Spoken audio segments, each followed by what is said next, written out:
পলক ভ্রুকুচকে তাকালো। মেয়ে তো ঝগড়া করতে জানে, একে নিয়ে সংসার করতে গেলে বহুত কাঠখড় পোড়াতে হবে। ভাবতে ভাবতে গালে হাত রেখে তপার দিকে তাকালো। পরে মোহবিষ্ট হয়ে তাকিয়ে রইল প্রহরের পর প্রহর। তপা চোখ পিটপিট করে চেয়ে রইল খানিকটা সময়, পরে মৃদু স্বরে বলল। আমি রুমে যাব এখন। পলক ধ্যান ভেঙে বলল, চলো দিয়ে আসি।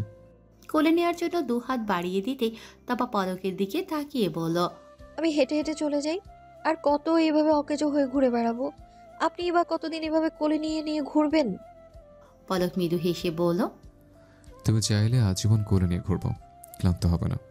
তপা চোখ ছোট ছোট করে তাকিয়ে বলল, চাপা পারছেন? চাপা না, সত্যি সত্যি। তুমি কি কখনই আমার অনুভূতি বুঝবে না কৃষ্ণময়ী? তপা মলিন কণ্ঠে বলল, আমার সাধ্য থাকলে আমি আপনাকে ভালোবাসতাম মিস্টার তাজওয়ার, কিন্তু আমি নিরুপায়। পচে যাওয়া মন নিয়ে ভালোবাসা যায় না, দুর্গন্ধযুক্ত শরীর নিয়ে ভালোবাসতে নেই। ছুঁয়ে দিলে যে শরীর সুবাস না ছড়িয়ে দুর্গন্ধ ছড়াবে, সেই শরীরের মালিকের ভালোবাসা পাওয়ার অধিকার নেই। ভালোবাসা চাইতেও নেই, কলঙ্কিনী হয়ে চাঁদে হাত বাড়াতে নেই। চাঁদেরও তো কলঙ্ক আছে, তুমি না আমার কলঙ্ক হয়ে রইলে। তপা মাথা নিচু করে মৃদু হাসল। লোকটা এত ভালো কেন? নিঃস্বার্থ ভালোবাসা কি একেই বলে? পরক্ষণেই শক্ত গলায় বলল, আপনি আবেগে গা ভাসিয়ে দিচ্ছেন মিস্টার তাজওয়ার। পলক ঠোঁট কামড়ে হাসল, মুখে হাসি ফুটিয়ে বলল, আমার বয়স কত জানো? 28 বছর। এই বুড়ো বয়সে এসে আবেগে গা ভাসাবো? আমি জানি তোমার একটা অতীত আছে, হয়তো সেটা ভয়ঙ্কর, কিন্তু সেসব নিয়ে আমার কোনো মাথা ব্যথা নেই। মানুষের অতীত একান্তই তার ব্যক্তিগত, আমি সেখানে হস্তক্ষেপ করতে পারি না। হ্যাঁ, আমি চাইলে সবটা জানতে পারবো, কিন্তু আমি সেটা চাই না। যদি নিতান্তই তোমার কখনো জানতে ইচ্ছা হয় সেদিন জানাবে, আমি মনোযোগের ছাত্রের মতো শুনবো। কিন্তু তার আগে তোমার অতীত নিয়ে আমার কোনো মাথা ব্যথা নেই। যখন আমি ছিলাম না তখন হয়তো তোমার সাথে কিছু হয়েছে। অতীত সবারই থাকে, কারো ভালো, কারো ভয়ানক। তোমার অতীতটা যে মোটেও সুন্দর নয় সেটা আমি বুঝতে পেরেছি ঘুমের ঘোরে তোমার চিৎকার শুনে। কিন্তু সেজন্য তুমি আমার ভালোবাসাকে আবেগ বলে চালিয়ে দিতে পারো না। সেই অধিকার আমি তোমাকে দেইনি, আর না কখনো দেব। তুমি আমাকে ভালোবাসো না, ঠিক আছে, মেনে নিলাম, কিন্তু আমার ভালোবাসাকে অপমান করার অধিকার তোমার নেই। দ্বিতীয়বার এই ভুল করো না। তপা চোখ পিট পিট করে চেয়ে রইল। কি এমন বলল যে একটা পুরো রচনা শুনিয়ে দিল? তবুও ঠোঁটের কোণে মুচকি হাসি ফুটিয়ে তুলল, মনে মনে আওড়ালো, ভালোবাসা সুন্দর, ভয়ঙ্কর সুন্দর। ইস্পাত কঠিন বুকের উষ্ণ স্পর্শে বলিষ্ঠ হাতের আলিঙ্গনে মুখরিত কিছু সময় অতিবাহিত হওয়ার পর পৃথা নড়ে চড়ে উঠল। সিজান পৃথার নড়াচড়ায় খানিকটা বিরক্ত হয়ে বলল, সাপের মতো মোচড়ামুচড়ি করছিস কেন তুই? পৃথা মুখ তুলে চেয়ে দেখল সিজানের মুখে স্পষ্ট বিরক্তির ছাপ। মৃদু হেসে বলল, ছাড়ো সিজান ভাই, তপাই সে পড়বে। সিজান বিরক্ত চাহনি দিয়ে বলল, ও আসবে কি করে? হাঁটতেই তো পারে না ভালো করে। ও তো রুমে নেই, পলক ভাইয়া নিয়ে গেছে কিছুক্ষণ আগে। ভাইয়া যদি নিয়ে আসে তখন। সিজান পৃথাকে ছেড়ে সরে বসলো, হাত দুটো হাতের মুঠোয় নিয়ে বলল, কখন গেল? কিছুক্ষণ আগে তুমি রুমে ছিলে, তপা আমার সাথে বসেছিল, তখন চ্যাংদোলা করে নিয়ে গেছে। সিজান হেসে ফেলল পৃথার কথা শুনে। সত্যি সত্যি চ্যাংদোলা করে নিল নাকি? পরক্ষণেই দায়িত্ববান ভাইয়ের মতো বলল, আমার বোনটা ভালো থাকবে তো পৃথা? পৃথা সৃজানের হাত দুটো শক্ত করে আঁকড়ে ধরে বলল, তুমি নিশ্চিন্তে থাকো, পলক ভাইয়ার থেকে ভালো তপাকে কেউ রাখতে পারবে না। কিছুক্ষণ চুপচাপ বসে রইল দুজন, চোখে চোখে কথা চলতে থাকলো অবিরত। নীরবতার রেশ কাটিয়ে সিজান বলল, পৃথা, আমায় বিয়ে করবি তো? পৃথা চোখ ছোট ছোট করে বলল, তো তুমি কি ভেবেছো খেয়ে ছেড়ে দেব? পৃথা অতটাও খারাপ নয় সিজান ভাই। পৃথার কথা তেতো তেতো হলেও মনটা নিখাচ্ছ না। সিজান অবাক হয়ে চেয়ে রইল। কি বলবে তা ভাবতে গিয়ে বুঝলো তার ডিকশনারি আপাতত শূন্য। এই কথার প্রেক্ষিতে কি বলা উচিত তা তার ছোট্ট মস্তিষ্কে বিদ্যমান ডিকশনারি এখনো ধারণ করে উঠতে পারেনি। বিলাসবহুল সাজসজ্জা বিশিষ্ট একতলা বাড়ি, বিশাল আকার গেট পেরিয়ে সাজানো বাগান। বাগানের এক পাশ জুড়ে ফুটে আছে হাজার খানেক বিভিন্ন রঙের গোলাপ, সিংহভাগই সাদা গোলাপ। অপর পাশে রয়েছে বেলি ফুলের সমারোহ। ফুটে থাকা বেলি ফুলগুলোকে দেখে মনে হচ্ছে সাদা সবুজ গালিচা। নাম না জানা আরো অসংখ্য ফুলের ছড়াছড়ি দেখে তপার মনটা পুলকিত হলো। বাগানের মাঝ বরাবর ভেতরে যাওয়ার রাস্তা। তপা ধীর পায়ে ভেতরে গিয়ে দরজার সামনে থমকে দাঁড়ালো। নেম প্লেট দেখে তাজমহল লেখাটি নেম প্লেটে জল করে চলছে। এক মুহূর্তের জন্য মনে হলো এটা বোধহয় পলকের বাড়ি, কিন্তু পরের মুহূর্তেই ভাবনাটা মাথা থেকে ঝেড়ে ফেললো। আবার মনে হলো সে বোধহয় ভুল করে আগ্রায় চলে এসেছে। চারিদিকে কেবল তাজমহল। পলকের ফ্ল্যাটটা তাজমহল মনে না হলেও এই সাজানো বাড়িটাকে নিঃসন্দেহে তার তাজমহল বলেই মনে হচ্ছে। শহরের বুকে এত সুন্দর একটা বাড়ি থাকতে পারে তা তপার ধারণার বাইরে ছিল। কলিং বেল বাজাতেই দরজা খুলে বেরিয়ে এলো একটি হাস্যোজ্জ্বল মুখের অধিকারী নিয়ে। তপা তার আপাতমস্তক স্ক্যান করল। সুতির শাড়ি গায়ে জড়ানো একজন ভদ্র মহিলা। চেহারার গাম্ভীর্যের ছাপ নেই বলতেই চলে। নিঃসন্দেহে তাকে প্রথম শাড়ির সুন্দরীদের তালিকায় ফেলা যায়। ভদ্রমহিলার মুখের সাথে লেপ্টে আছে বিন্দু বিন্দু ঘাম। আঁচলের করি ললাটে লেগে থাকা ঘামটুকু মুছে নিল। তপার দিকে তাকিয়ে বলল, কে তুমি? তপা মৃদু হেসে বলল, ম্যাম আমি তিয়াশা, মিষ্টি মুখ পেজের ওনার। এই ঠিকানা থেকে কেক অর্ডার করা হয়েছিল। আপনি? ভদ্রমহিলা মুচকি হেসে বললেন, আমি অর্ডার করছিলাম। আমি পায়েল। তুমি ভেতরে এসো। কখন থেকে দাঁড় করিয়ে রেখেছি? না ম্যাম, আজ নয়, অন্যদিন। আমার ক্লাসে যেতে হবে। পায়েল মৃদু হেসে বললেন, কি ম্যাম ম্যাম করছো? আন্টি বলো। সাধারণত ম্যাম শুনতে শুনতে কান পচে গেল আমার। আমি তো তোমার মায়ের বয়সী হব। আন্টি বলো। এরপর তো বহুবার আসতে হবে এই বাড়িতে। প্রতিবার ম্যাম শুনতে ভালো লাগবে না আমার। তপা মন খারাপ করে বলল, আমার মা নেই আন্টি, থাকলে হয়তো আপনার মতোই হতো, কিন্তু এরপর বহুবার কেন আসতে হবে? পায়েল তপার হাত ধরে ভেতরে নিয়ে গেল। সোফায় বসিয়ে কেক নিয়ে অন্য রুমে গিয়ে দ্রুত ফিরে এসে তপার পাশে বসে পড়ল। আমি তোমার বানানো কেক সুপার শপ থেকে অনেকবার বাসায় নিয়ে এসেছি। ভীষণ ভালো খেতে হয়। ডেকোরেশনও মাশাল্লাহ। মাঝখানে কিছুদিন বন্ধ রেখেছিলে কেন? সিঁড়ি থেকে পড়ে গিয়ে পায়ে ফ্র্যাকচার হয়েছিল আন্টি, তাই রেস্টে ছিলাম আমি। এখন থেকে ইনশাআল্লাহ আবার আগের মতো অ্যাক্টিভ হব। পায়েল মৃদু হেসে বললেন, সেই জন্যই বহুবার আসতে হবে। বহুবার অর্ডার করব তো। তুমি বসো, আমি 2 মিনিটে আসছি। অল্প কিছু সময় পর পায়েল হাজির হলেন হাতে মিষ্টির পিরিচ নিয়ে। তপা গুনে গুনে দেখল 3টি মিষ্টি রাখা আছে, একটা সাদা, একটা সাধারণ লাল এবং অন্যটি কালো জাম। তপা মৃদু হেসে বলল, আন্টি আমি এত মিষ্টি খাবো না। এটা তো খেতেই পারো, নাকি ডায়েটে আসো? ডায়েট সুন্দরীদের জন্য আন্টি, আমার মতো মেয়েরা ডায়েট করলে লোকে তো হাসবে। পায়েল তাজওয়ার খানিকটা এগিয়ে এসে তপার মাথায় হাত বুলিয়ে বললেন, নিজেকে ছোট করে দেখছো কেন মা? গায়ের রং দিয়ে কোনো মানুষ বিচার করতে নেই। প্রত্যেকেই সুন্দর, নিজের মতো সুন্দর। শুধু দেখার জন্য সুন্দর চোখ দরকার। তুমি জানো তোমার মুখটা কত মিষ্টি? আমি প্রথম দেখায় তোমার সাথে এত সংকুচিতহীন কথা বলছি কিভাবে জানো? তোমার চোখ দেখে। তোমার চোখে তোমার স্পষ্টবাদী চেহারা ফুটে ওঠে, তোমার পার্সোনালিটি ফুটে ওঠে। আর তুমি কিনা গায়ের রং নিয়ে এভাবে কথা বলছো? এটা মানা যায়? তপা অপলক নয়নে তাকিয়ে রইল। মানুষ এমনও হয়, এটাই বুঝি মায়ের জাত। পায়েল তাজওয়ার পুনরায় বললেন, গায়ের রং তোমার দুর্বলতা নয়, বরং তোমার শক্তি হিসেবে কাজে লাগাও। যখন কোনো কাজ করবে তখন মনে করো তোমাকে কেউ তোমার গায়ের রঙের জন্য অবহেলা করেছে। শক্ত হয়ে দাঁড়াও তুমি। আরও একটু বেশি সময় দাও নিজের কাজে। তোমাকে তোমার লক্ষ্যে পৌঁছাতে সাহায্য করবে তোমার এই দৃঢ় মনোবল। কৃতজ্ঞতায় তপার মাথা নুয়ে এলো। মসৃণ কণ্ঠে বলল, মনে থাকবে আন্টি, এই কথাগুলো আমি সারা জীবন মনে রাখবো। পায়েল তাজওয়ার মৃদু হাসলেন।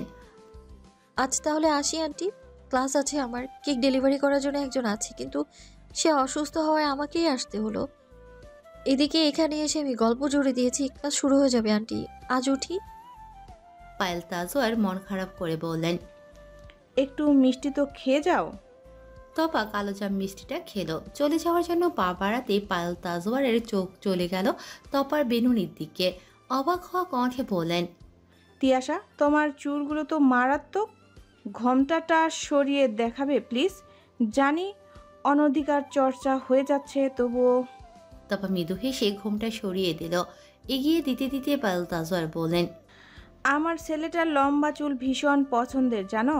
আগে আমার চুলগুলো অনেক বড় ছিল, তোমার মতো সুন্দর না হলেও খারাপ ছিল না। ছেলেটার যতক্ষণ চুল খোলা পেত হাত দিয়ে খেলা করত। তখন ওর মাত্র 7 বছর বয়স। বিনুনি করতে শিখে গিয়েছিল জানো। সারাক্ষণ বলতো, মা এসো চুল চিরুনি করে দেই, বিনুনি করে দেই। বলতো, মা তোমার চুলদের কি খেতে দাও, আমাকেও দাও, খেয়ে আমি আর আমার চুলও বড় হয়ে যায় তাড়াতাড়ি। আমি খুব করে হাসতাম তখন। ছোট ছেলেটা কত তাড়া ছিল বড় হওয়ার জানো। ওকে যখন জিজ্ঞেস করতাম বড় হয়ে সুন্দরী বউ বিয়ে করবে কিনা, ও বলতো যার চুল মায়ের চুলের সমান তাকে বিয়ে করবে। প্রতিদিন বলতো, বড় চুলওয়ালা বউ কবে এনে দেবে মা। কি পাগল ছিল ছেলেটা। কিন্তু তারপর হঠাৎ আমি অসুস্থ হয়ে পড়ি, টাইফয়েড ধরা পড়ল। আমি সুস্থ হলেও পাওয়ারফুল ঔষধের জন্য চুলগুলো পড়ে গেল, আগের মতো আর হলোই না। তপা মন খারাপ করে ফেলল, মৃদু স্বরে বলল। আপনার ছেলে? পায়েল তাজওয়ার হেসে বললেন, ছেলে সে ঘুমাচ্ছে, আজ অফিসে যাবে না বলে পড়ে পড়ে ঘুমাচ্ছে। তোমাকে গেট অবধি দিয়ে সে ওকে ঝাঁটা পেটা করে ঘুম থেকে তুলতে যাব। মানুষ স্কুল কলেজে চলে যাচ্ছে, ও ঘুম থেকেই উঠছে না। এই ছেলে বাড়িতে থাকলে আমিও ঠিক মতো কাজে যেতে পারি না। তপা খানিকটা অবাক হয়ে বলল। আপনি কলেজে? পায়েল তাজওয়ারের ঠোঁটে মৃদু হাসি ফুটিয়ে তুলে বললেন, লেকচার। জি। পায়েল তাজওয়ার শব্দ করে হাসলেন। তপার অস্বস্তি দেখে বললেন, লেকচার বলে কি মা নই? মায়ের মতোই নই। তপা মাথা নাড়িয়ে বলল, আপনি ভীষণ ভালো, একদম মায়ের মতো। মামা ফিল করা যায় আপনার সান্নিধ্যে এলে। পায়েল তাজওয়ার হেসে তপার মাথায় হাত বুলিয়ে বললেন, আবার এসো, আমি অপেক্ষা করব। উৎসবের রঙে সেজেছে তাজমহল। কোম্পানির নতুন ব্রাঞ্চ ওপেনিংয়ের জন্য ছোট্টখাট্ট একটা অনুষ্ঠানের আয়োজন করা হয়েছে তাজমহলে। অনুষ্ঠানের মধ্যমণি পলক তাজওয়ার নিকট আত্মীয় এবং পলকের কিছু বন্ধু বান্ধবীদের নিমন্ত্রণ করেছে। পলক হেঁটে হেঁটে সকলের খাওয়া দাওয়ার তদারকি করছিল। হঠাৎ দরজা ঠেলে রাত্রিকে ভেতরে আসতে দেখে ভ্রু কুঁচকে তাকালো। মনে মনে বলল, একে দাওয়াত করেছে কে? মায়ের কি আর কাজ নেই? রাত্রির পাশে সমান তালে এগিয়ে আসা সুদর্শন পুরুষকে দেখে ভ্রু জোড়ার মাঝে ভাঁজগুলো দ্বিগুণ হলো। রাত্রি পলকের সামনে এসে মুচকি হেসে বলল, Palak, meet my fiancee Rajeev Sikdar. আর রাজীব ও আমার ফ্রেন্ড পলক তাজওয়ার। পলক হাঁ করে চেয়ে রইল রাত্রির দিকে। রাত্রি ভ্রু উজিয়ে কিছু ইশারা করল। তা দেখে পলক রাজীবের বাড়ানো হাতে হাত মিলিয়ে পরিচয় পর্ব সেরে নিল। পলক প্রায় আধ ঘন্টা যাবৎ অপেক্ষা করছে রাত্রির সাথে একা কথা বলার জন্য, কিন্তু রাজীবের জন্য পারছে না। কারণ পলকের ভাষায় সে সারাক্ষণ রাত্রির সাথে চিপকে আছে। অবশেষে থাকতে না পেরে রাজীবের সামনে গিয়ে বলল, রাত্রির সাথে আমার কিছু কথা আছে। কিছু মনে না করলে আমি 5 মিনিটের জন্য ওকে বাইরে নিয়ে যেতে পারি? রাজীব মৃদু হেসে সম্মতি প্রদান করল। তুই বিয়ে করে নিচ্ছিস? পলকের এহেন কথা শুনে রাত্রি চোখ বড় বড় করে বলল, তুই কি চাইছিস বলতো? যখন তোর পিছু পিছু পাগলের মতো ঘুরতাম তখন তো পাত্তা দিতি না। এখন বিয়ে করছিস শুনে হ্যাংলার মতো করছিস কেন? তুই কি প্ল্যান করেছিলি? গাছেরও খাবি, তলারও করবি? পলক রাত্রির মাথায় চাটি মেরে বলল, সাবধানে কথা বলবে এত মেয়ে। হ্যাংলা কাকে বলছিস? এত তাড়াতাড়ি বিয়ে করছিস? বলছে শুনে করছিস তো? রাজীব ছেলেটা ভালো তো? রাত্রি মৃদু হেসে বলল, আমি ততদিন তোর জন্য অপেক্ষায় ছিলাম যতদিন তোর জীবনে কেউ ছিল না, কিন্তু এখন তোর জীবনে অন্য কেউ এসেছে। এখন তো আমি আর আশা করতে পারি না তোকে। কেউ না থাকা অবস্থায় যখন পারিনি তোর মনে নিজের জায়গা করতে, সেখানে তপাকে সরিয়ে দিয়ে নিজের জায়গা করে নেওয়া অসম্ভব ব্যাপার। তাই সরে গেলাম। কি লাভ তোদের জীবনে ভিলেন হয়ে এসে? আমি তোর নায়িকা হতে চেয়েছিলাম, তোর ভিলেন নয়। আর রাজীবের কথা বলছিস? ও ভীষণ ভালো, আমাকে ভালোবাসে যেমন করে আমি তোকে বাসতাম। তাই বিয়েতে রাজি হয়ে গেলাম। ভালোবেসে না পাওয়ার যন্ত্রণা আমি বুঝি, তাই চাইনি আমার জন্য অন্য কেউ সেই অনলে জ্বলুক, দগ্ধ হোক। ভালো বলিনি বল? পলক মাথা নিচু করে ফেলল। কেন এই মেয়েটার জন্য তার হৃদয়ে প্রেমের অনিল বহেনি। কেনই বা তিয়াশার মতো করে দেখতে পায়নি ওকে? তাহলে তো মেয়েটা এত কষ্ট পেত না। পরক্ষণেই ভাবলো তাহলে কৃষ্ণময়ীর কি হতো। পলক মৃদু হেসে বলল, তুই ভালো থাক, আমি এটাই চাই। তোকে ভালো না বসলেও তুই কিন্তু আমার বন্ধু, সেই ছোট্টবেলার বন্ধু। কিন্তু মাঝখানে একটু বিগড়ে গিয়েছিলে, সেজন্যই তো খারাপ ব্যবহার করেছে। এবার ভদ্রমেয়ের মতো সংসার কর, কেমন? রাত্রি হেসে বলল, হ্যাঁ, সেজন্যই কিডন্যাপ করে হাত পা ভাঙতে অর্ডার করেছিলি প্রান্তকে। পলক মাথা চুলকে হেসে বলল, ভয় দেখাতে চেয়েছিলাম শুধু, কিন্তু বেশি রাগ উঠে গিয়েছিল তাই। রাত্রি শব্দ করে হেসে ফেলল। পলক ভ্রু কুঁচকে বলল, কিন্তু প্রান্ত তোকে মারল না কেন বলতো? আর তুই বা পোল্টে খাইলি কিভাবে? তুই তো এরকম ছিলি না, তিয়াশাকে সহ্য করতে পারতি না, কিন্তু সেদিনের পর হসপিটালে এত সুন্দর করে কথা বলেছিল ওর সাথে। এত পরিবর্তন কিভাবে? প্রান্ত আমাকে রাত্রির জীবনে ঘটে যাওয়া কিছু ঘটনা বলেছে। ছোটবেলায় মা হারানো মেয়েটা, বাবা থাকতেও মেয়েটা সম্পূর্ণ এতিম, অনাথ। তার সাথে আমার এত উগ্র আচরণ করা মানে না। খারাপ হলেও দিন শেষে আমিও একজন মানুষ, মন বলে কিছু একটা আমারও আছে। অমানুষ আমি নই। তোর কাছে থাকলে মেয়েটার সুখের মুখ দেখতে পাবে। তাছাড়া তুই তো ওকে ভালোবাসিস, তাই চলে গেলাম তোদের ছেড়ে। ভালো রাখিস মেয়েটাকে, অবহেলা করিস না কখনো। মেয়েটার জীবনে ভালোবাসার বড্ড অভাব রে। আমি যে ভালোবাসা হাজার চেয়েও পাইনি, সেই ভালোবাসা দিয়েই ওর জীবন ভরিয়ে দিস, তাহলে আমিও ভালো থাকতে পারবো। পলক কয়েক মুহূর্ত অবাক হয়ে চেয়ে রইল, ঠিক হজম করতে পারছে না কথাগুলো। কিয়ৎক্ষণ পর বলল, কিন্তু রাত্রে তিয়াশা তো আমাকে পাত্তাই দিচ্ছে না। সব কিছুতে আমি আছি, বিশ্বাস, ভরসা, সব কিছুতে। শুধু ভালোবাসার ঘরটা শূন্য। মেয়েটার এত কিশোর অবহেলা ভালোবাসার প্রতি কে জানে? আর কত ধৈর্যের পরীক্ষা নেবে আমার? রাত্রি হেসে বলল, সবুরে মেওয়া ফলে, জানিস তো। পলক করুণ গলায় বলল, আপাতত করলা ফলাতে বল, তাতে আমি খুশি। মেও আমি নিজেই ফলিয়ে নেব। অফিসে বসে ল্যাপটপের স্ক্রিনে তাকিয়ে এক মনে কাজ করছিল পলক। সহসা ফোন বেজে ওঠার শব্দে কিঞ্চিত বিরক্ত হলো, কিন্তু স্ক্রিনে তাকিয়ে বিরক্তি ভাব কেটে গিয়ে ধরা পড়ল এক ফালি মিষ্টি হাসি।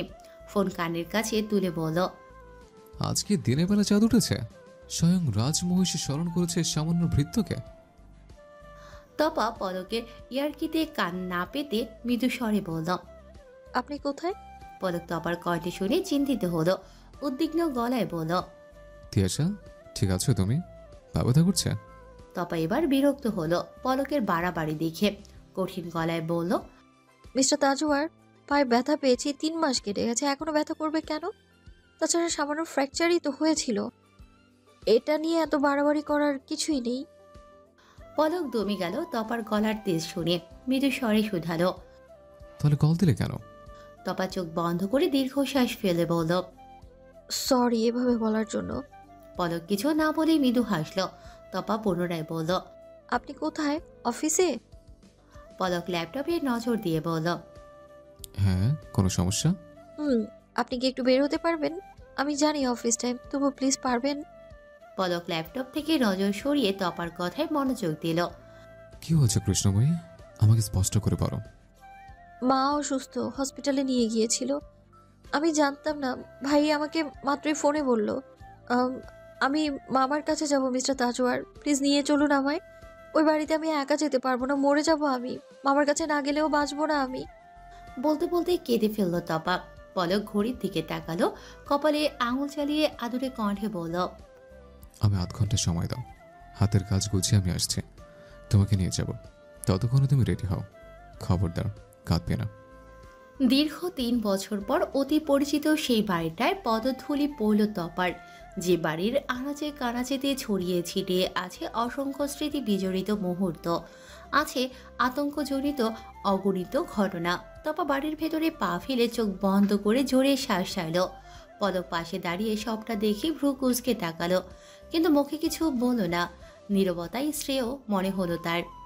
মোর্শেদুল হকের হার্ট অ্যাটাক হয়েছে 2 দিন আগে। হসপিটাল থেকে বাড়ি নিয়ে এসে সিজান জানিয়েছে তপাকে, নয়তো সে জানে মেয়েটা কাঁদতে কাঁদতে অসুস্থ হয়ে যেত। মায়ের পর তো মামাই একমাত্র মায়ের ছায়া। 8 ঘন্টা যাবৎ মোর্শেদুল হকের পাশে বসে আছে তপা। সরার নামগন্ধ নেই, পাশেই চেয়ারে বসে নিষ্পলক চেয়ে আছে পলক। এতক্ষণ অবধি সব ঠিকই ছিল। গণ্ডগোলের সূচনা হলো ঘরের অযাচিত এক পুরুষের আগমনে। তপা সহসা আড়ষ্ট হয়ে বসল, নিজেকে গুটিয়ে নিল। পলক তপার হঠাৎ পরিবর্তন লক্ষ্য করে দরজার দিকে তাকিয়ে দেখল একজন লোক খুঁড়িয়ে খুঁড়িয়ে ভেতরে প্রবেশ করছে। ক্রমাগত এগিয়ে যাচ্ছে তপার দিকে। তপাও ততটা গুটিয়ে যাচ্ছে। পলক দ্রুত উঠে তপার পাশে বিছানার উপরই বসে পড়ল। লোকটা তপার থেকে হাত দুয়েক দূরে দাঁড়ানো। নজরে নজর মেলাতেই পলকের কপালের রগগুলো ফুলে উঠল।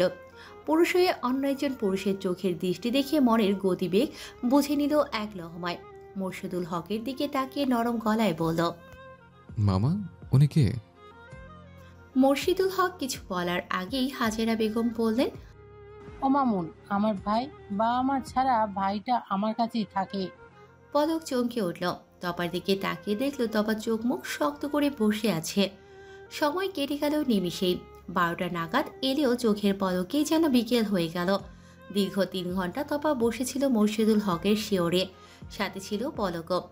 একবার বাইরে যাওয়ার জন্য পা বাড়াতেই তপা হাতের ওপর হাত চেপে ধরে আটকে দিল। আর সাহস হয়নি কোথাও যাওয়ার। মেয়েটা যে ট্রমার মধ্যে আছে এটা স্পষ্ট বুঝতে পারল সে। সিজন জরুরি কাজে বের হয়েছিল, তাই তার সাথে দেখা হলো বিকেল নাগাদ। বাড়ি ফিরে বাবার পাশে তপাকে বসে থাকতে দেখে চোখ চিকচিক করে উঠল তার। পলক সিজানের সঙ্গে টুকটাক কথা বলে বাইরে যাওয়ার জন্য পা বাড়াতেই তপা মৃদু স্বরে বলল, আমাদের ফিরতে হবে। পলক কিছু বলার আগে সিজান বলল, আজই চলে যাবি? আজকের রাতটুকু থেকে জানা, কাল সকাল সকাল চলে যাস। তপা বিছানা থেকে উঠে এসে সিজানের সামনে দাঁড়িয়ে আস্তে করে বলল, এখানে থাকলে আমি মরে যাব ভাই। এ বাড়িতে পা ফেলার পর থেকে মনে হচ্ছে আমি হাঁপানি রোগী। রাত হলে আর অক্সিজেন পাবো না। বাঁচতে হলে এই ধ্বংসাত্মক পরিবেশ থেকে বেঁচে বের হতে হবে আমায়, নইলে মরণ নিশ্চিত। পলক ভ্রু কুঁচকে তাকালো। সিজান আর কিছু বলল না।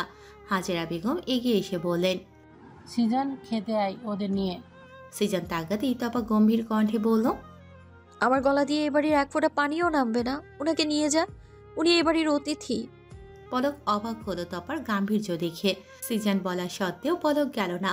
তার কৃষ্ণময়ীর গলা দিয়ে না নামা খাবার তার গলদকরণ হবে কি করে? ঝুপড়ি ঘরের তালা খুলে ভেতরে প্রবেশ করলো সিজান। পিছু পিছু তপা ও পলক। তপা ভেতরে ঢুকে অবাক হলো। ঠিক 3 বছর আগের মতোই রয়েছে। কেবল বিছানার উপর ছড়ানো ছিটানো জামাগুলোর অস্তিত্ব পেল না। ভাঙাচোরা টেবিলের উপর এখনও তার গোছানো বইগুলো রয়েছে। কেবল ধুলোর স্তূপ পড়েছে কয়েক ধাপে। তপা এক হাতে ধুলো পড়া বইগুলোর উপর বুলিয়ে দিল। সিজান গলা পরিষ্কার করে বলল, সেদিনের পর এই ঘরে আর কেউ আসেনি। বলতে পারিস আমি আসতে দেইনি। তুই চলে যাওয়ার পরের দিন আমিও চলে গিয়েছিলাম, কিন্তু যাওয়ার আগে তোর বিছানার উপর ছড়ানো ছিটানো জামাগুলো আগুনে পুড়িয়ে ঘরে তালাবদ্ধ করে দিয়েছিলাম। সেই তালা আজ খোলা হলো। তপা মৃদু হাসল, কিছু বলল না। পলক কেবল নীরব দর্শক। সব দেখছে, শুনছে, কিন্তু কিছুই বুঝতে পারছে না। শুধু আন্দাজ করতে পারছে ভয়ঙ্কর কিছুর আভাস। আলাপচারিতা শেষে পলক সিজানের সাথে বেরিয়ে গেল কয়েক মিনিটের জন্য। হাত মুখ ধোয়ার জন্য তপাকে বলে বেরিয়েছে পলক। টিউবওয়েলের কাছে গিয়ে সিজান পলকের দিকে তাকিয়ে বলল, ভাইয়া, কিছু কথা বলার ছিল আপনাকে। পলক মৃদু হেসে বলল, তিয়াসের অতীতের ব্যাপারে? সিজান মাথা নেড়ে সায় জানালো, সেটা তিয়াসা যদি কখনো বলতে চায় তবেই শুনবো ওর মুখ থেকে। অন্য কারো থেকে ওর ব্যাপারে কিছু শুনতে চায় না, হোক সেটা অতীত, বর্তমান, ভবিষ্যৎ। তপা বিছানায় বসে ঘরের আনাচে কানাচে নজর গোলাচ্ছিল। এই তো সেদিনই মা মারা যাওয়ার পর ঠাঁই হলো তার এই ছোট্ট কুটিরে। রাতের পর রাত কেটেছে এখানে খাপড়ি মেরে শুয়ে থেকে। রাতের আধারে চাঁদের আলোয় ছিল এ ঘরের মৃদু আলোর একমাত্র উৎসব। কৃত্রিম কোনো আলোর ব্যবস্থা তার জন্য বরাদ্দ ছিল না।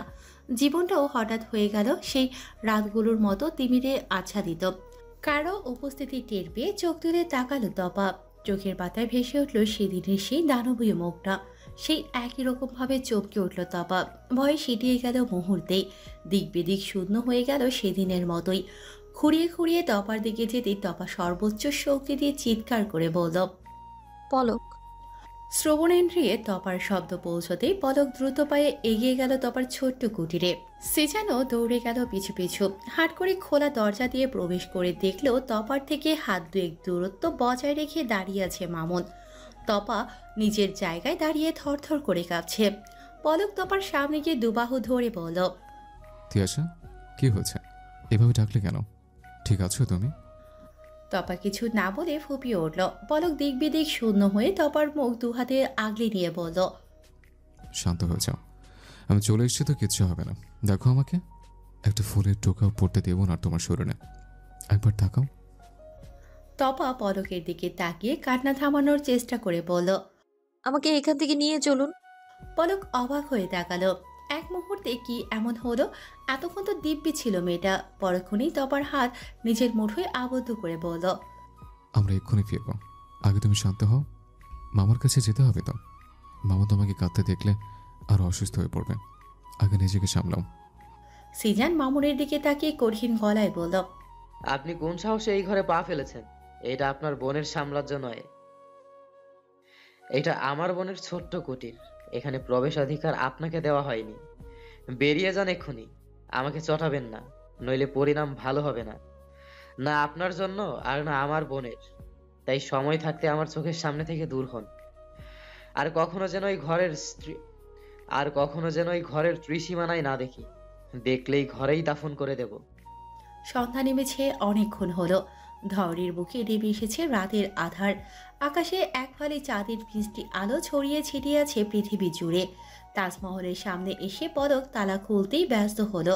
তপা মৃদু স্বরে বলল, আমাকে এখান থেকে নিয়ে চলুন। খাবার নিয়ে অপেক্ষা করব। কিছুক্ষণ পরে চিলে কোঠায় গেলে চিরকৃতজ্ঞ হব। কিছু সময় থেকে তপা পলকের উদ্দেশ্যে কথা বলতে শুরু করলো। আমি যখন ক্লাস 3-তে পড়ি তখন আমার মা মারা যায়। বয়স কতই আর হবে, 9 বা 10 বছর। একদিন স্কুলে ক্লাসে বসেছিলাম, হঠাৎ স্যার এসে বললেন বাড়ি যেতে হবে আমার। সবাই নাকি অপেক্ষা করছে আমার।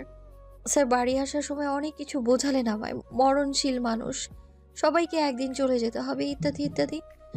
তখন কিছু বুঝতে পারিনি, কিন্তু বাড়ির সামনে এসেই দেখলাম মানুষের ঢল নেমেছে যেন। কেউ আসছে, কেউ বা আবার ফিরে যাচ্ছে। তখন আবার ঠিক কি হলো আমি জানি না, ব্যাগ ফেলেই ছুটে চলে গেলাম ভেতরে। উঠানের মাঝখানে খাটিয়ার উপর শোয়ানো ছিল আমার মায়ের নিথর দেহ। কিন্তু আমি স্কুলে যাওয়ার সময়ও আমার মা আমায় তৈরি করে দিয়েছে, আদর করে দিয়েছে, অনেকটা রাস্তা এগিয়েও দিয়ে এসেছে আমায়। অথচ স্কুল থেকে ফিরে পেলাম আমার মায়ের নিথর দেহ। আমি আজও জানি না আমার মা, আমার সুস্থ সবল মা, কয়েক ঘন্টার ব্যবধানে লাশ কি করে হয়ে গেল। লোকে বলে হার্ট অ্যাটাক হয়েছে, কিন্তু আমি বিশ্বাস করি না, করতে পারি না। আমার বিশ্বাস আমার মাকে ওই লোকটা মেরে ফেলেছে। চাঁদের আলোয় আবছা দেখতে পেল তপার মুখশ্রী।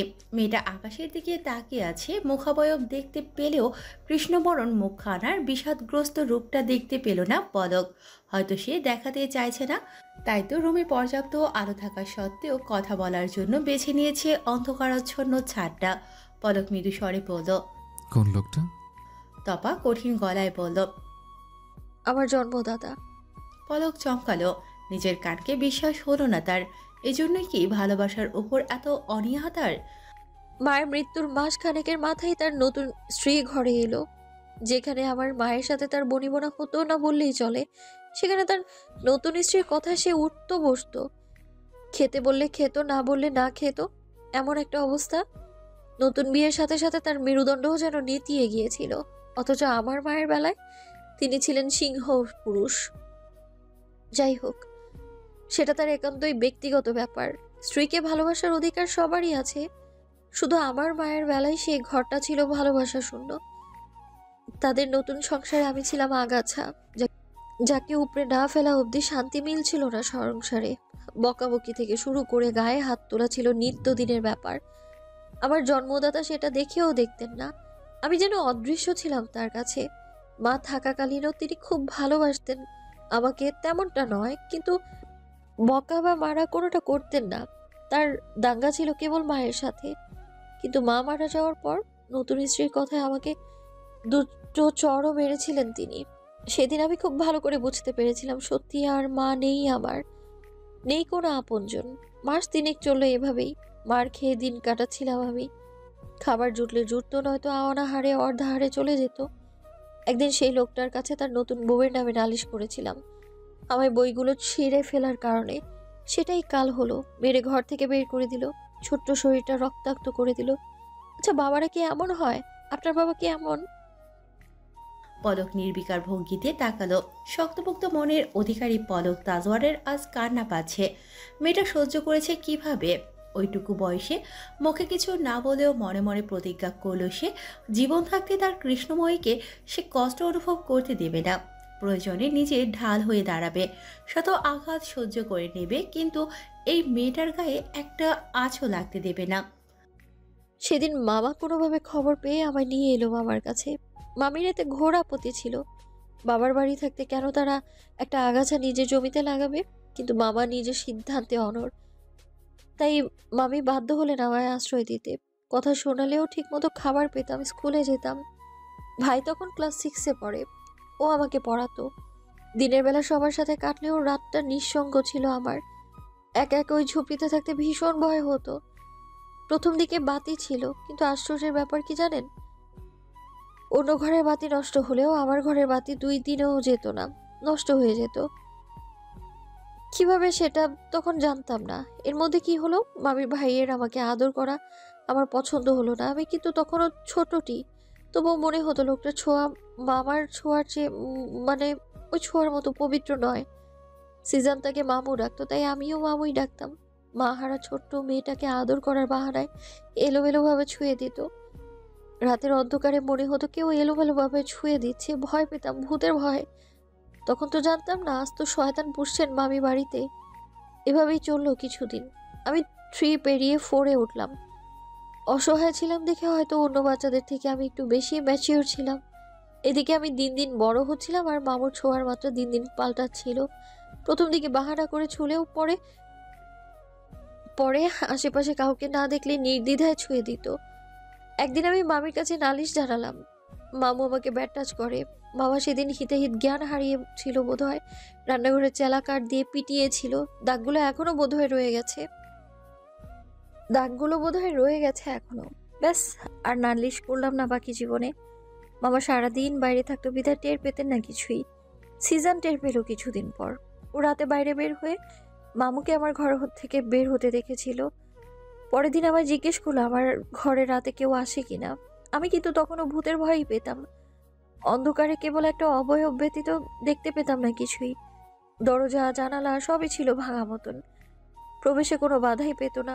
সিজন জানালো ভূত নয়, তার মামুই অবাধে বিচরণ করছিল আমার ঘরে। আমি বড় হতে হতে পাল্টে গেল তার বিকৃত মস্তিষ্কের নোংরা চিন্তা। রাতগুলো আরো যন্ত্রণাময় হতে শুরু করলো। নারী দেহের পূর্ণ রূপ পাওয়ার আগেই নরপশুর আঘাতে চূর্ণ বিচূর্ণ হতে লাগলো। ঘুমোতে পারতাম না আমি। একদিন সহ্য করতে না পেরে শুধু বলেছিলাম আমাকে ব্যাট টাচ করো না মামু, মরে যাব আমি। সেদিনের পর দানবটা আরো ভয়ঙ্কর হয়ে উঠেছিল। আগে তো কেবল হাত দিয়ে ছুঁয়ে দিত, কিন্তু সেই দিনের পর আঘাত করতে শুরু করলো। তখন আমি ক্লাস 5-এ। সিজন ভাইকে বলেছিলাম আমি মরে যাব। ভাই আমাকে একটা লাঠি আর দা এনে দিয়েছিল, আসলেই যাতে আঘাত করি আমি। এরপর কিছুদিন শান্তিতে ছিলাম। আমি কিছু বলতে পারিনি কাউকে। কেন জানেন? একদিন মামা আমাকে বলেছিল আমার শরীরে দিন দিন খারাপ কেন হচ্ছে। আমি মামুর কথা তুলতেই মামি বলল বাচ্চা মানুষ, মামুন তো ওকে আদর করে ভালোবাসে, হয়তো ধমক টমক দিয়েছে তাই এরকম বলছে। এরপর যতবার যাকে বলতে চেয়েছি শুনতে হয়েছে বাচ্চা মানুষ। আর কিছু বলতে চেষ্টা করিনি। এর মাঝে কিন্তু প্রান্ত ভাইয়াও আছে, সেও আমায় প্রাণ দিয়ে ভালোবাসতো, কিন্তু এইসবের কিছুই জানতো না। কেবল ভাই আর আমার মধ্যেই সীমাবদ্ধ ছিল। হয়তো মামাও বুঝতে পেরেছিল, কিন্তু বলতো না। হয়তো লজ্জায়, নয়তো অপরাধ বোধ।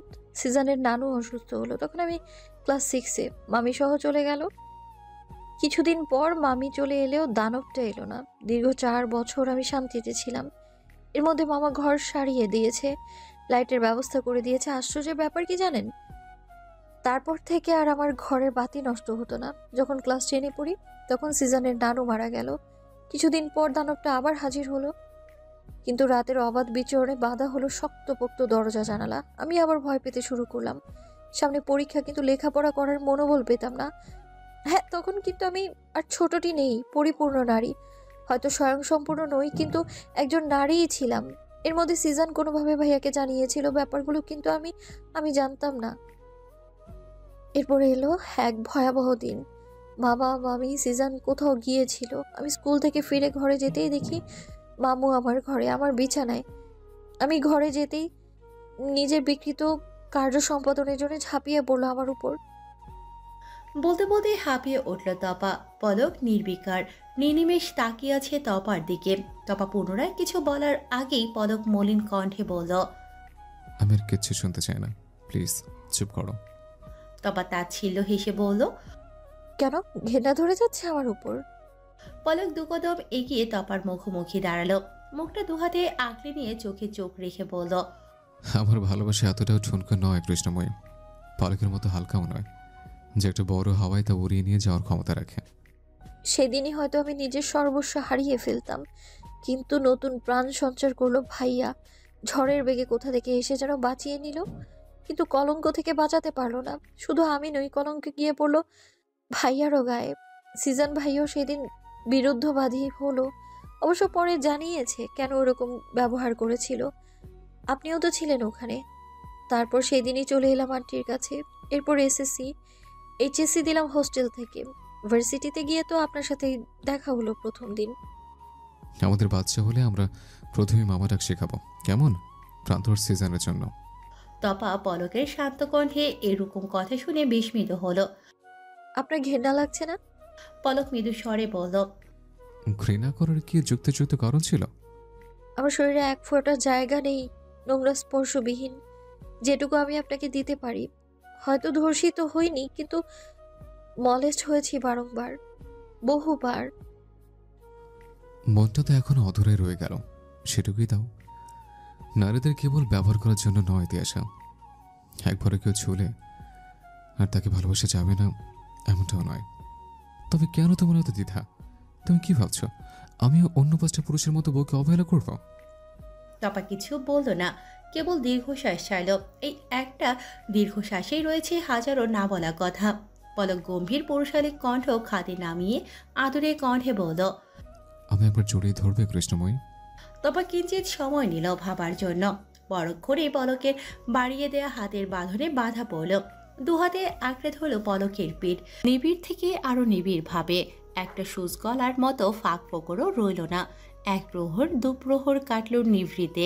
কিয়ৎক্ষণ পর প্রথমে নীরবে, তারপর ফুপিয়ে, অতপর গগনবিদারী চিৎকারের রূপ নিল তপার ভেতরে দলা পাকিয়ে আসা কান্নাগুলো, এতদিনের জমিয়ে রাখা কষ্টগুলো। পলক বাহুডোরে তার প্রিয় কৃষ্ণময়ীকে জড়িয়ে কঠিন একটা প্রতিজ্ঞা করে ফেলল। যে জীবনের সুখের মুক্তি আসে দেখেনি, সে এক জীবনকে সুখের চাদরে মরিয়ে দেবে পলক তাজওয়ার। এই মুহূর্তে থেকে তোমার জীবন বদলে যাবে। কাল থেকে তুমি বাঁচবে নতুনভাবে, নতুন পরিচয়। আগে ছিল ভালোবাসা, কাল থেকে তার সাথে যোগ হবে দায়িত্ব। বিছানার উপর মেলে রাখা ল্যাভেন্ডার রঙের শাড়ির দিকে চোখ ছোট ছোট করে তাকিয়ে আছে তপা। কিয়ৎকাল আগে পলক নিজ হাতে বিছানার উপর রেখে গেছে শাড়িটা, সাথে কড়া গলায় বলে গেছে 3টার মধ্যে রেডি থাকতে। ভুলেও যেন 3:30 না বাজে। 3টা মানে 3টাই। শাড়িটা ব্যাগে মোড়ানো ছিল। কৌতূহল বশত তপা মোড়ক উন্মোচন করে বের করলো শাড়িটা। ল্যাভেন্ডার কালারের হালকা গর্জিয়াস শাড়ি। মুখে মুখে বিরক্ত প্রকাশ করলেও বেশ পছন্দ হয়েছে তপার, কিন্তু উল্টে পাল্টে দেখার সময় ভ্রু কুঁচকে ফেলল। শাড়ি দিয়েছে, অর্নামেন্টস দিয়েছে, কিন্তু সাথে ব্লাউজ পেটিকোট কিচ্ছু নেই। তখন থেকেই বিরক্ত হয়ে চোখ ছোট ছোট করে তাকিয়ে আছে। ইচ্ছে করছে কিছু কথা শুনিয়ে দিতে, নয়তো ব্লাউজ পেটিকোট ছাড়াই পরে নিতে। পরক্ষণেই ওভাবে পলকের সামনে যাওয়ার কথা ভাবতেই কান গরম হয়ে উঠল। পলক 3বার তপাকে কল দিয়েও যখন পেল না, তখন বাধ্য হয়ে সিঁড়ি ভেঙে চিলিকোঠায় চলে এলো।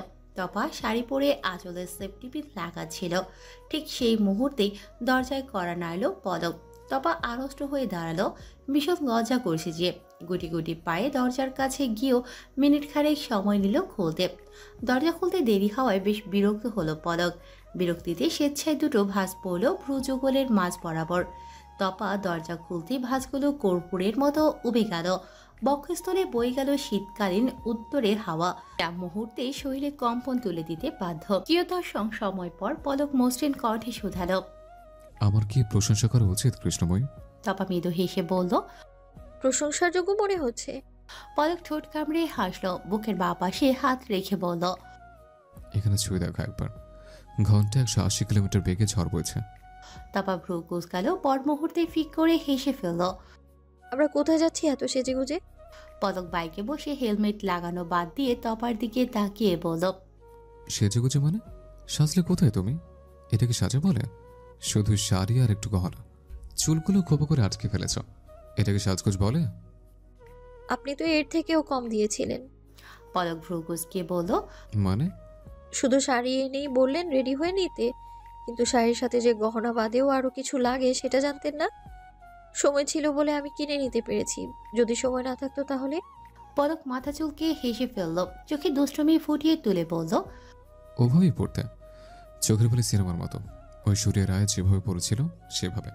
তপা চোখ বড় বড় করে বলল। আপনি যে ভীষণ নির্লজ্জ সেটা জানেন? পলক ঠোঁটের করে কিঞ্চিত হাসিয়ে ফুটিয়ে তুলে বলল। পৃথিবীর সব পুরুষই একজনের কাছে নির্লজ্জ হয়। কাজী অফিসের সামনে এসে বাইক থামালো পলক। তপা আশেপাশে তাকিয়ে বলল। আমরা এইখানে কেন এলাম মিস্টার তাজুভার? পলক তপাকে তাড়া দিয়ে বলল। আগে নামো, তারপর বলছে। তপার হাত ধরে নিয়ে যাওয়ার সময়ও বারবার জিজ্ঞেস করলো কেন এসেছে এখানে, কিন্তু পলক সরাসরি কিছু বলল না, কেবল বলল। আগে ভেতরে চলো, তারপর বুঝতে পারবে। ভেতরে গিয়ে তপার নজর পড়ল সিজান, প্রান্ত, পৃথা ও অচেনা 3 জন মানুষের ওপর। পলক কিছু বলার আগেই পৃথাকে জড়িয়ে ধরল তপা। ভাইদের সাথেও আলাপচারিতা শেষে পলকের দিকে তাকিয়ে বলল। এখন তো বলুন কেন নিয়ে এলেন এখানে? পলক বিনা সংকোচে বলল। বিয়ে করব। তপা ভ্রু কুঁচকিয়ে তাকিয়ে বলল। কাকে? যাকে ভালোবাসি। তপা চমকে উঠল, খানিকটা সময় নিল নিজেকে ধাতস্থ করতে। প্রান্ত আর সিজান তপার পাশে এসে দাঁড়ালো। প্রান্ত মৃদু স্বরে বলল। বিয়ে তো একদিন করতেই হবে। পলক চাইছে আজই বিয়েটা সেরে নিতে, তুই আর অমত করিস না বোন। তপা কঠিন গলায় বলল। উনি চাইলো আর তোমরা চলে এলে? একবার আমায় জিজ্ঞেস করার প্রয়োজন মনে করলে না? এভাবে বিয়ে হয় না ভাইয়া। ও তোকে খুব ভালো রাখবে বোন, এজন্যই আমরাও চাইছি তোর বিয়ে করে আমাদের একটু নিশ্চিন্তে নিঃশ্বাস নিতে দে। তোর মামার কথাও ভাব, সেও তো কন্যাদায়গ্রস্ত পিতার মতো হয়ে গেছে, তার কত চিন্তা তোকে নিয়ে। সেটা কি তুই বুঝিস না? তোকেও তো তোর দায়িত্ব থেকে মুক্তি দিতে হবে, তাই না? পাত্র যদি পলক না হতো তাহলে হয়তো আমি এভাবে বলতাম না। যেহেতু পলক নিজেও চাইছে, তুইও নিশ্চয়ই ওকে পছন্দ করিস, তাই বলছি বিয়েটা করে নে বোন। বাকিটা তোর ইচ্ছা, আমরা চাইতে পারি কিন্তু জোর করতে পারি না, কারণ জীবনটা তোর। সিজান কিছু বলতে চাইলে তপা পলকের দিকে তাকিয়ে বলল। আমার আপনাকে কিছু বলার আছে, আলাদা কথা বলার ব্যবস্থা করুন। আপনি যা করছেন ভেবে করছেন, পরে এটা নিয়ে আফসোস করবেন না তো? সময় আছে এখনো, ভাবুন। পলক ঠোঁটের কোণে মৃদু হাসি ফুটিয়ে বলল। পলক তাছাড়া না ভেবে কোনো কাজ করে না, এটা তো জীবনের প্রশ্ন। সারা রাত ভেবেছে, নিজের মনকে জিজ্ঞেস করেছি বারবার, প্রতিবার একটা উত্তর এসছে। এই মেয়েটাকে যে কোনো মূল্যে আমার বক্ষ পিঞ্জরে আবদ্ধ করতেই হবে, নয়তো আমার মরণ নিশ্চিত। তপা একটু সময় ভাবল। কিন্তু মামা, যে মানুষটার জন্য আমি এখনো বেঁচে আছি তাকে ছাড়া কিভাবে বিয়ে করবো আমি? তাছাড়া আপনার তো বাবা মা আছে, তারাই বা কিভাবে নেবেন ব্যাপারটা? আপনি তাদের জানিয়েছেন? মামার থেকে অনুমতি নিয়েছি আমি, বাবা মাকে আমি ঠিক সামনে নেব। আগে তোমাকে আমার নামে দলিল করে নেই, তারপর সব দিক ঠিক করে ফেলবো। তপা মাথা নিচু করে মৃদু স্বরে বলল। আমারও আরো কিছু বলার আছে। পলক ভ্রু উঁচিয়ে বোঝালো আর কি বলার আছে। তপা হাতে শাড়ির আঁচল পেঁচাতে পেঁচাতে বলল। আপনি তো কাল শুনলেন সবকিছু। আমাকে বিয়ের পর স্বাভাবিক হওয়ার পর্যাপ্ত সময় দিতে হবে। আপনাকে আমার ভালো লাগে, বিশ্বাস ভরসা দুটোই করি, অবচেতনে হয়তো ভালোবাসি। কিন্তু মিস্টার তাজওয়ার, আমি বিয়ের পরে স্বামী স্ত্রীর একান্ত ব্যক্তিগত সম্পর্কের জন্য প্রিপেয়ার নই। আমি জানি না সবটা মেনে নিতে আমার কতদিন লাগবে। ছোটবেলার সেই ট্রমা থেকে এখনো বের হতে পারিনি আমি, সেটা আপনি খুব ভালো করেই জানেন। এতটুকু বলে সামান্য থেমে দম নিল তপা। এক কথায়, আপনার ছোঁয়া সহ্য করার জন্য যথেষ্ট সময় দিতে হবে আমায়। শেষের কথাগুলো চোখ বন্ধ করে এক নিঃশ্বাসে গড়গড় করে বলল। পলক মৃদু হেসে বলল। আমার তোমাকে চাই দিয়ে আসা, দিন শেষে যেন বলতে পারি এই মেয়েটা আমার বউ, আমার অর্ধাঙ্গিনী। ছোঁয়াছুঁড়ির ব্যাপারটা আমার উপর ছেড়ে দাও। তপা চোখ তুলে পলকের দিকে তাকালো। লোকটার ঠোঁটের কোণে মৃদু হাসি এখনো তাদের আভিজাত্য ছড়িয়ে যাচ্ছে। মামার সাথে কথা বলে তিন কবুল বলার মাধ্যমে তপা সারা জীবনের জন্য পলকের সাথে বাধা পড়ে গেল। কবুল বলার সময় তপা যখন কেঁপে কেঁপে উঠছিল, তখন পলক টেবিলের নিচ দিয়ে এক হাত চেপে ধরে আশ্বাস দিয়ে যাচ্ছিল অনবরত। শুধুমাত্র 3 বার বলা কবুল আর একটা সিগনেচার মুহূর্তে নিজের থেকে অন্যের সম্পদ বানিয়ে দিল তপাকে। নতুন ব্যাপার নয় সেটা, এটাই চলে এসেছে শতাব্দীর পর শতাব্দী ধরে। রাতের প্রথম প্রহরের শেষাংশ। তপা বিছানায় শুয়ে সারা দিনের ঘটে যাওয়া ঘটনাগুলো মুখস্থ পড়ার মতো রিভাইজ দিচ্ছিল। হঠাৎ আসা মেসেজের জানান দিতে টুংটাং শব্দে বেজে উঠল অদূরে অযত্নে ফেলে রাখা ফোনটা। তপা হাত বাড়িয়ে নিজের কাছে টেনে আনলো যন্ত্রটা। মোবাইল স্ক্রিনে চোখ পড়তে বক্ষস্থলে কাঁপন ধরল। গোটা গোটা অক্ষরে লেখা তার সদ্য হওয়া স্বামীর বার্তা। আজ আমাদের বাসর রাত কৃষ্ণময়। তপা কিছুক্ষণ নীরবে ভাবল, তারপর কাঁপা কাঁপা হাতে টাইপ করে চোখ বন্ধ করে সেন্ড অপশনে স্পর্শ করল। আমি কি আসবো? পলক শুয়েছিল। তপার মেসেজ দেখে লাফ দিয়ে উঠে বসলো। কিঞ্চিত সময় নিয়ে লিখল, আমি আসছি 5 মিনিটে। অতি দ্রুত উঠে বসলো তপা।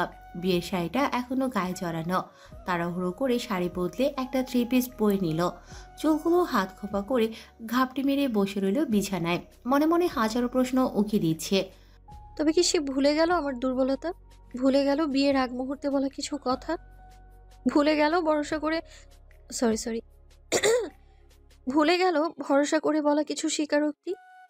পলকের আসার আভাস পেয়ে দরজা খুলে আবার বিছানায় গিয়ে বসলো তপা। পলক তপার নীরবতা দেখে ভ্রু কুঁচকে তাকিয়ে রইল। তার সদ্য হওয়া বউটা কেমন রোবটের মতো আচরণ করছে, তার দিকে তাকালো পর্যন্ত না। পলক নিজেই পিরিচে মিষ্টি সাজিয়ে এনে তপার দিকে বাড়িয়ে দিয়ে বলল, নাও বউ আমার, বিয়ের মিষ্টি খাও। তপা চোখ তুলে পলকের দিকে তাকালো। পলকের চোখে মুখে দুষ্টুমি খেলা করছে। তপা অবাক হয়ে বলল, এত মিষ্টি আমি খাবো? না খেতে পারলে আমাকে খাও। পুরো অ্যাপার্টমেন্টের সবাইকে মিষ্টি খাওয়ানোর হয়ে গেছে। অথচ আমার বিয়ের মিষ্টি এখনো আমার বউই খেলো না। বউ খেলো না বলে আমিও খেতে পারলাম না। তপার অবাক হওয়ার মাত্রা যেন দ্বিগুণ হলো। পুরো অ্যাপার্টমেন্টের মানুষের মিষ্টি খাওয়া শেষ মানে কি? আপনি সবার ফ্ল্যাটে মিষ্টি বিলিয়েছেন? পলক ঠোঁট কামড়ে হেসে মাথা নাড়ল। তপা চোখ বড় বড় করে বলল, তার মানে সবাইকে বলেছেন আমাদের বিয়ে হয়ে গেছে? পলক আবারও মাথা নাড়ল। তপা বিরক্ত হয়ে বলল, কি মাথা নাড়াচ্ছেন? মুখ নেই, কথা বলুন। পলক শব্দ করে হেসে ফেলল। তপা বিরক্তিতে চোখ মুখ কুঁচকে অন্যদিকে তাকালো। পলক মোলায়েম কণ্ঠে বলল, বিয়ে তো হয়ে গেছে, তাই এখন থেকে যখন তখন তোমার ডাক পড়বে আমার ফ্ল্যাটে। কেউ যাতে তোমার দিকে আঙুল তুলতে না পারে তাই বলে দিয়েছে। শুকনো মুখে তার বলা যায় না, তাই না? তপা মৃদু স্বরে বলল, কিন্তু মিস্টার তাজওয়ার, কেউ আপনার বাড়িতে যদি বলে দেয়? পলক তপার মুখের সামনে মিষ্টি তুলে বলল, বললে বলুক, একদিন তো আমিও জানাবো। আপনার থেকে জানা আর বাইরের কারো কাছ থেকে জানা আলাদা ব্যাপার, তাই না? আগে মিষ্টি মুখ, তারপর কথা। নাও হা করো এখন। তপা মুচকি হেসে একটু খেয়ে পলকের দিকে বাড়িয়ে দিল। তা দেখে পলক মুচকি হেসে বলল, বাহ, বউ তো আমার বেশ রোমান্টিক। তপা মাথা নিচু করে লাজুক হাসল। মিস্টার তাজওয়ার, আমার কিছু বলার ছিল। পলক তপার ঠোঁটে আঙুল ছুঁয়ে আটকে দিল। হঠাৎ এহেন ছোঁয়ায় তপার গোটা শরীর কেঁপে উঠল। শুকনো মুখে ঢোক গিলে আবার কিছু বলার চেষ্টা করতেই পলক ফিস ফিস করে বলল, এবার কি অন্যভাবে আটকাতে হবে? তপা ভ্রুকুচকে প্রশ্নবোধক চাহনিতে তাকাতেই পলক ঠোঁট কামড়ে হেসে বলল, এভাবে তাকিও না বউ, বুকে বড্ড লাগে। তপা ঈষৎ রেগে বলল, আপনি বড্ড নাটকে হয়ে যাচ্ছেন দিন দিন। যাই হই, দিন শেষে তোমারই, এভাবেই সহ্য করে নাও। তপা মাথা নিচু করে ফেলল। মুখে কিছু বলতে পারল না, অথচ বুকের ভেতর তোলপাড় হয়ে যাচ্ছে। অনুভূতিরা উচ্চস্বরে বলছে, এভাবেই চাই আপনাকে, এই মুহূর্তে, প্রতি মুহূর্তে, আজন্ম কাল। পকেট হাতড়ে ছোট্ট একটা লাল রঙের বক্স বের করে তপার দিকে বাড়িয়ে দিল পলক। তপা বক্সের দিকে ইশারা করে বলল, কি আছে ভেতরে? পলক মসৃণ কণ্ঠে বলল। No Spain. তপা অবাক হলো। ঠোঁটে কোণে ফুটে উঠল সূক্ষ্ম হাসির রেখা। পলক মন খারাপ করে বলল, আমি তো তেমন কিছু দিতে পারলাম না আজ। আপাতত এটুকুই নাও। যেদিন পুরো পৃথিবীকে জানিয়ে বউ বানিয়ে নিয়ে যাব, সেদিন তুমি অলঙ্কারে মরিয়ে দেব। তপার ঠোঁটের কোণে সূক্ষ্ম রেখাটা রূপ পেল প্রশস্ত হাসিতে।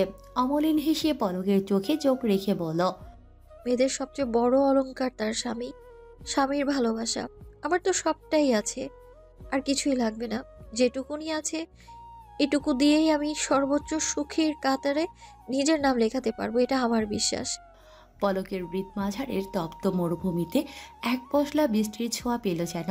কণ্ঠ নিষ্কৃত কয়েকটা শব্দ এতটা প্রশান্তি এনে দেওয়ার ক্ষমতা রাখে, নাকি তার কৃষ্ণময়ীর কণ্ঠনালী থেকে নিষ্কৃত হয়েছে বলেই এত প্রশান্তি। বক্স থেকে শুভ্র পাথরে চিকচিক করতে থাকা নাকফুলটা বের করে ঘুরিয়ে ঘুরিয়ে দেখল তপা। কিঞ্চিত সময় পর পলকের দিকে তাকালো। এতক্ষণ সময় নিয়ে দেখার জন্য পলকের মনে হলো তপার বুঝি পছন্দ হয়নি, তাই কিছু বলতে চাইল। কিন্তু তার আগেই তপা পলকের সব ভাবনাকে মারিয়ে দিয়ে বলল, আপনি পরিয়ে দিন। পলক আকস্মিক ঝটকা খাওয়ার মতো চমকে উঠল। কয়েক প্রহর তাকিয়ে রইল। তপা মুচকি হেসে বলল, কি হলো, পরিয়ে দিন। পলক কাপা কাপা হাতে ফুলটা নিয়ে পরিয়ে দিল। পুরোটার সময় তপা পলকের চোখের দিকে তাকিয়ে দেখল চোখ দুটোতে কিছু একটা দেখতে পাচ্ছিল সে। খুশি, আনন্দ, নাকি হঠাৎ কিছু পাওয়ার উচ্ছ্বাস। দুহাতে কপাল স্পর্শ করে কিছুক্ষণ তাকিয়ে রইল পলক। অস্ত্রধর স্পর্শ করল তপার ললাটে। স্বামী থেকে পাওয়া প্রথম স্পর্শে তপা চোখ বন্ধ করে ফেলল। শরীরটাও বোধহয় কেঁপে উঠল খানিকটা। কিয়ৎক্ষণ পর পলক মসৃণ কণ্ঠে বলল, বউ, তোমাকে তো বউ বউ লাগছে। আকাশে পূর্ণচন্দ্র, তাকে ঘিরে রয়েছে অগণিত তারকারাজি। জ্যোৎস্নার আলোয় প্রকৃতি নিজেকে করে তুলেছে মোহময়ী। মায়াবী রাত বুঝি একেই বলে, একেই হয়তো বলে চাঁদের হাসির বাঁধ ভাঙা আলো। চাঁদের আলোয় সাদা গোলাপগুলোকে মনে হচ্ছে আরো বেশি স্বচ্ছ, আরো বেশি পবিত্র, মোহময়, আবেদনময়ী। তপা পলকের দিকে তাকালো। এক চাঁদের ওপর পড়েছে অন্য চাঁদের বাঁধ ভাঙা আলো। হলুদ ফর্সা রংটা চাঁদের আলোয় আরো আকর্ষণীয় লাগছে। পলক মোলায়েম গলায় বলল, কি দেখছো? তপা বিনা দ্বিধায় বলল, আপনাকে আকাশের ওই পূর্ণ চাঁদের মতো লাগছে। পলক মৃদু হেসে বলল, আমার কাছে তুমি আমার আকাশের চাঁদ। তপা একটু হাসলো, বলল, হ্যাঁ, অর্ধচাঁদ। পলক তপার চোখের দিকে তাকালো। চাঁদের আলোয় স্পষ্ট দেখতে পাচ্ছে তপা তার দিকেই তাকিয়ে আছে এখনো। গম্ভীর পৌরশালী কণ্ঠ খাদে নামিয়ে বলল, তুমি কি জানো পূর্ণ চাঁদের চেয়ে অর্ধ চাঁদ আরো বেশি মায়াবী? তপা হাসলো, প্রাণ খোলা হাসি। পরক্ষণে পলকের চাহনিতে লজ্জা রাঙা হয়ে গেল। অস্ত্র করে ধরা পড়ল লাজুক হাসি। তখন গোধূলি লগ্ন। প্রতিদিনের মতো সেদিন আমি ছাদে এসেছিলাম। দেখছিলাম নীল আকাশের নতুন বধূর ন্যায় লাজে রাঙা রূপ। কিন্তু বিশ্বাস করো, আমার জন্য এর থেকে হাজার গুণ বেশি রূপ নিয়ে যে কেউ ছাদে অপেক্ষা করছিল আমি ঘৃণা করে টের পাইনি। অবশ্য অপেক্ষা করছিল বলা যায় না, বরং সেদিনের পর আমি প্রতিনিয়ত অপেক্ষা করে গেছি তার জন্য। তপা কৌতূহলী নজরে তাকিয়ে আছে পলকের দিকে। পলক তা দেখে মুচকি হাসলো, পুনরায় বলল, এক এলোকেশি রমণী তার সদ্য ভেজা চুল হলো পিঠময় ছড়িয়ে ছিটিয়ে দিয়ে এসেছিল এখানটায়। ভেজা জামা কাপড়গুলো কোনো রকম মেলে দিয়ে চলে গিয়েছিল অন্তর্মহলে। সাথে নিয়ে গেছিল আমার মনটা, রেখে গিয়েছিল আমার ভগ্ন হৃদয়টা। সেদিন তার এলোকের সাথে টপ টপ করে ঝলকনাগুলো কেবল ঝলকনা ছিল না, বরং সেগুলো ছিল আমার জন্য এক একটা কালো জাদুর মন্ত্রোচ্চারণ, যা প্রতিনিয়ত বশীভূত করে রেখেছে আমাকে। সেদিন প্রথমে হৃদয়ে বসন্ত এসেছিল। 28 বছর জীবনের 27টা বসন্ত কেবল পাতা ছাড়া বসন্ত হলেও সেদিনের প্রথম প্রথম ফুল ফুটেছিল এই হৃদয়ে, যা আজ বিশাল আকার বাগানে রূপান্তরিত হয়েছে। আমার হৃদয়ে বাগিচায় ফোটার সদৃশ্য ফুলটা আজ আমার বউ, আমার অর্ধাঙ্গিনী। তপা চোখ পিট পিট করে তাকালো। মনে পড়ে গেল এই বাসায় আসার পরের কিছুদিনের কথা। মনে হতো কেউ আছে, কেউ দেখছে তাকে। ভয় হতো, অস্বস্তি হতো, কিন্তু নিজেকে সাহস দিত, নিজের মনকে ভাবাতো ওটা ভালো মানুষ। সত্যি সত্যি যে ভালো মানুষ ছিল সেটা আজ বুঝতে পারল। এই লোকটা তাকে এতটা ভালোবাসে কি করে তা বুঝতে পারে না তপা। কি করে এতটা ভালোবাসা যায়? এরকম নিঃস্বার্থ ভালোবাসা সইবে তো তার পোড়া কপালে? তার 4 আঙুল কপালে যে সুখ সয় না। আমি আমার অধিকার দেবে বউ। পলকের এহেন কথা শুনে তপার দম বন্ধ হয়ে আসলো। এতক্ষণ ভুলে গেলেও আবার মাথা চাড়া দিয়ে উঠল বাসর রাতের কথা। গায়ের লোমকূপ শিরশির করে উঠল। তপাকে ভরকে যেতে দেখে পলক মৃদু হেসে বলল, ভয় পেলে? তপা মুখ তুলে চাইল। ছাদের মেঝেতে মাদুর বিছিয়ে পাশাপাশি বসা সদ্য বিবাহিত দম্পতি। আকাশে পূর্ণিমা চাঁদ, চাঁদের আলোয় সাধারণ প্রকৃতিও অন্যরূপে সেজেছে। কোমর চেপে কাছে টেনে গায়ের সাথে গা মিলিয়ে বসলো পলক। তপা সরে যেতে চেয়েও পারল না। একটা হাত তখনও শক্ত করে ধরে আছে কোমরের এক পাশ। তপা মোচড়ামুচড়ি করছে দেখে পলক ভ্রু কুঁচকে বলল। সাপের মতো মুচড়ামুচড়ি কেন করছো? তপা ফোঁস করে শ্বাস ফেলল। কিছু বলার আগে পলক পুনরায় বলল। আবার সাপের মতো ফুসফুস করে নিঃশ্বাস নিচ্ছ? ব্যাপার কি তোমার? তুমি কি আমাকে ভয় দেখিয়ে আমার বাসর ভণ্ডুল করতে চাইছো? তপা চোখ ছোট ছোট করে তাকালো, বলল। আপনি আসলেই একটা ইতর প্রজাতির প্রাণী। পলক শব্দ করে হাসল, ঠোঁটে হাসির পরশ রেখেই বলল। জানি তো, এর আগেও বলেছ। আমার স্পষ্ট মনে আছে আমি তোমাকে বাচ্চা বলেছিলাম, সেজন্য রেগে গিয়ে বলেছিলাম। তপা দীর্ঘশ্বাস ফেলল। আপনি সেদিন বাচ্চা বলাতে রেগে গিয়েছিলাম, কেন জানেন? পলক এক হাতে তপাকে জড়িয়ে বুকের এক পাশে এনে বলল। সেদিন না জানলে এখন জানি। ছোটবেলায় কাউকে কিছু বলতে চাইলে সবাই বাচ্চা মনে করে কথার গুরুত্ব দিত না, সেজন্য, তাই না? তপা মাথা দুলিয়ে সায় জানালো। পলক মৃদু স্বরে বলল। আসলে সমস্যা তোমার বাচ্চা বয়সের জন্য নয়, সমস্যাটা তোমার অসহায়তার ছিল। তোমার নিজের পায়ের তলার মাটি শক্ত থাকলে তোমার ওই বয়সের কথার গুরুত্ব দিত সবাই। তোমার ভেতরটা যে নড়বড় ছিল, তবে আর নয়। এখন তোমার জন্য শক্তপোক্ত খুঁটি আছে, স্বয়ং পলক তাজওয়ার। তোমার দিকে আঙুল তুলে দাঁড়ানোর সাহসে কেউ করবে না। যদি তুলেও, তবে আঙুল কাটার দায়িত্ব আমার। তুমি নিশ্চিন্তে থাকো। তপা বুক থেকে মাথা তুলে পলকের মুখের দিকে তাকালো। আবছা আলোয় অস্পষ্ট মুখটা দেখার বৃথা চেষ্টা করে বলল। মিস্টার তাজওয়ার। পলক ভ্রু কুঁচকে বলল। আমি তোমার অফিসের বস? তপা কিছু বুঝতে না পেরে বলল। মানে? পলক তপার থেকে একটু সরে বসার চেষ্টা করে বলল। এই যে মিস্টার তাজওয়ার বলে সবসময়, এটা তো বসকেই বলে, তাই না? স্বামীকে কি ওইভাবে বলে? স্বামীকে ভালোবেসে ডাকতে হয়, ভালোবেসে ডাকো। তপা ঠোঁট টিপে হাসলো। মাথায় দুষ্টবুদ্ধি কিলবিলিয়ে উঠছে তার। আদুরে কণ্ঠে বলল। ওকে শুনছো? পলক আকস্মিকটাকে খু খু করে কেসে উঠল। তপা পলকের অপ্রস্তুত হওয়া দেখে খিলখিল করে হেসে ফেলল। হাসতে হাসতে গড়াগড়ি খাওয়ার অবস্থা। শেষে নিজেকে সামলে নিতে পলকের বুকে লেপটে গেল। পলক তপার মাথাটা বুকের সাথে চেপে ধরল। ভালো লাগছে তার এভাবে তার কৃষ্ণময়ীকে দেখতে। হাসি, আনন্দ, দুঃখ সবকিছুতেই তো তার কৃষ্ণময়ীকে বুকে আগলে রাখতে চায়, ভালোবাসতে চায়, অতি যত্নের সাথে হৃদয়ের মণিকোঠায় লুকিয়ে রাখতে চায়। কৃষ্ণময়ী, হুম। আমি অধিকার দেবে তোমার এই এলোকেশের উপর একচ্ছত্র অধিকার, যাতে ইচ্ছে করলে ছুঁয়ে দিতে পারি এই দুটো হাত দিয়ে, চুমুকে দিতে পারি এই ঠোঁট দিয়ে, চাইলে যখন তখন দেখতে পারি এই দুই নয়ন দিয়ে। দেবে? তপা এক হাতে পলকের পেটের কাছে শার্ট আঁকড়ে ধরে বলল। আমার পুরোটাই আপনার, আপনি চাইলে আমি বাধা দিতে পারি না। আমি তোমাকে চাইব, পুরোটাই চাইব, তবে সময় হলে, আজ নয়। তাই একটু পর পর ভয় শিউরে না ওঠে সহজ হও, কেমন? তপা লজ্জা পেয়ে একটুখানি হাসলো। পলক পুনরায় বলল। কি হলো, দেব অধিকার? তপা এক হাতে হাত খোপা খুলে কেশরাশি পিঠ জুড়ে ছড়িয়ে দিয়ে বলল। লিখে দিলাম আজ থেকে আপনার নামে। পলক কয়েক মুহূর্ত চুপ করে থেকে নাক ডোবালো নিকোষ কৃষ্ণ আধারের ন্যায় কেশরাশিতে। কেটে গেল কিছু মুহূর্ত, দম বন্ধ করা কিছু অনুভূতি প্রবণ সময়। আমি কিছু বলতে চাই। পলক তপার চুলের নেশা থেকে বেরিয়ে এলো, ঘোর লাগা কণ্ঠে বলল। বলো কৃষ্ণময়ী। আমি নিজের পায়ে দাঁড়াতে চাই মিস্টার তাজওয়ার। পলক মৃদু স্বরে বলল। বাধা দিচ্ছে কে? আপনি। পলক অবাক হলো, চোখ ছোট ছোট করে ভ্রু কুঁচকে বলল। আমি? কখন? কিভাবে?